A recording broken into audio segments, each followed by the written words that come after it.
নমস্কার। আমরা rotary club of Agartala city থেকে আজকে এই সিট অ্যান্ড গ্রো কম্পিটিশনটা করাচ্ছি।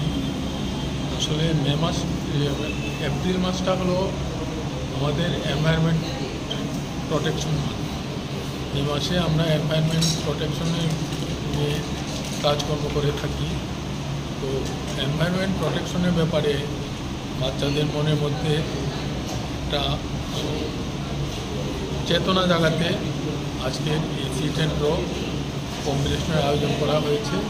তারা এনভায়রনমেন্টের উপরে ড্র করবে, তার উপর আমাদের অভিজ্ঞ বিচারকরা বিচার করে পুরস্কার দেওয়া হবে আজকে রাত্রে অনুষ্ঠানে। এই উদ্দেশ্যে আমাদের মেন উদ্দেশ্য হলো এনভায়রনমেন্টের প্রোটেকশনটাই আমাদের মেন উদ্দেশ্য।